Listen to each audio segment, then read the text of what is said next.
అన్నమయ్య జిల్లా పొంగనూరు త్యాగరాజ వీధిలో తీవ్ర విషాదం చోటు చేసుకుంది. ఒకే ఇంట్లో నలుగురు మృతి చెందారు. బైక్ నుంచి వచ్చే పొగ పీల్చి ఊపిరాడక తాత మనవడు ఇద్దరు మనవరాళ్లు మృతి చెందారు. బైక్ సర్వీసింగ్ చేసి రాత్రంతా ఇంజిన్ ఆన్లో ఉంచడంతో ప్రమాదం జరిగినట్టు భావిస్తున్నారు. పోలీసులు కేసు నమోదు చేసుకుని దర్యాప్తు చేపట్టారు.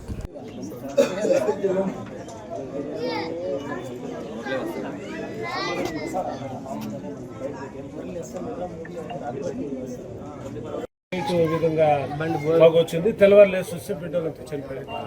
బండి బోర్కి వచ్చింది. చెప్పండి. బండి బోర్కి వచ్చింది. బోర్ చేయించినాను. ఇక్కడ హాల్ పెట్టినాను. తెల్లారి 4 గంటలు ఇంకా తలుపు పెట్టినా చూస్తే తెల్ల మళ్ళీ తలుపు పగలు కొట్టినాను. అంటే మీరు ఎక్కడ పడుకున్నారు? పైన రేకుల పైన. అంటే ఎన్ని గంటలకు బండి స్టార్టింగ్లో పెట్టారు మీరు? నైట్ పనుకున్నాను. 8:30, 9. అంటే ఇంట్లో ముందర రూమ్లో పెట్టారు లాస్ట్? నువ్వు మీ భార్య పైన పడుకోవాలా?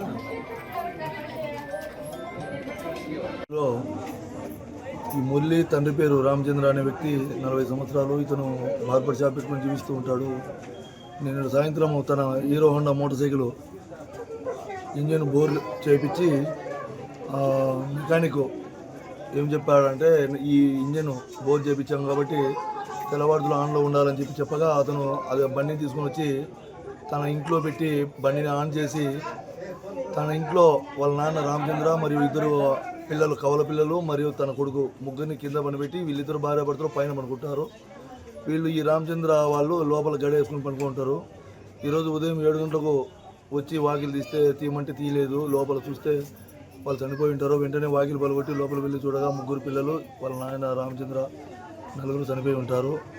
దీనికి ముఖ్య కారణము కంటిన్యూ రాత్రి నుంచి ఈరోజు ఉదయం వరకు కూడా మోటార్ సైకిల్ రన్నింగ్లో ఉండడం వల్ల ఆ గాలి పీల్చి దానికి ఆ ఇంటికి ఎటువంటి కిటికీ లేకపోవడం వల్ల ఇల్లంతా పొగ వ్యాపించి దానివల్ల మరణించినట్లు ప్రాథమికంగా తెలుస్తుంది. మృతదేహాలను పోస్ట్మార్టం నిమిత్తం హాస్పిటల్ పంపబడుతుంది. తదుపరి విషయాలు కేసు విచారణలో తెలుస్తాయి.